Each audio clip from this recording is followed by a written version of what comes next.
आषाढी वारीला गालबोट लावणारी एक घटना आज सकाळी जेजुरीत घडली आहे। चालकाचं नियंत्रण सुटलेल्या एका ट्रकनं महिला वारकऱ्यांना चिरडलं।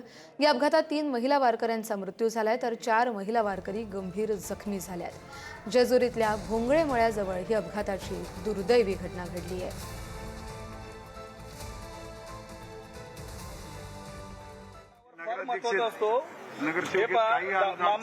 आपल्या पेशंटच्या दृष्टिकोनातून काही गोल्डन आवर्स फार महत्वाचे असतील। त्या ठिकाणी त्या अत्यावक अवस्थेतील चिकित्सा मिळणं फार इम्पॉर्टंट असतं।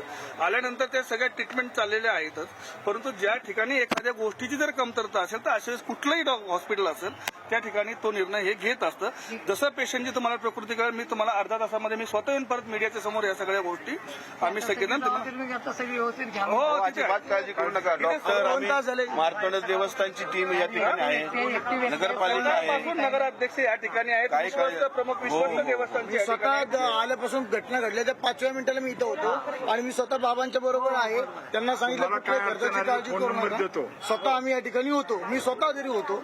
डॉक्टरांचे जेजुरी नगरपालिका, मार्तंड देवस्थान, डॉक्टरांची टीम असेल काकड्यांची विनंती करायची, आम्हाला एक थोडा वेळ द्या।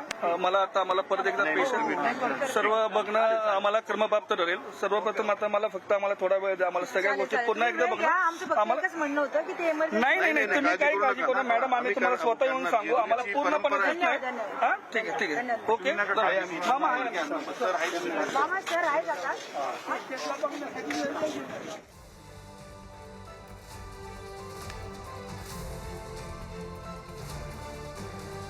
घेतली पाहिजे।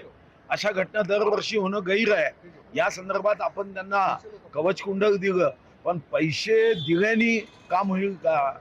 आता मीही माझ्या जिल्ह्यातल्या एका वारकऱ्याचं असंच अपघाती निधन झाल्यावर 4 लाख रुपये आम्ही नेऊन दिले, पण त्याच्या कुटुंबात तो भक्तिरस, तो भक्तिभाव, अध्यात्माचं केंद्र असणारा तो वारकरी पुन्हा येणार आहे का हो? म्हणून काळजी घेतली पाहिजे। शासनाच्या या बेफिकीर व्यवस्थेचा, पोलिसांच्या आणि स्थानिक प्रशासनाच्या बेफिकीर व्यवस्थेचा मी निषेध करतो।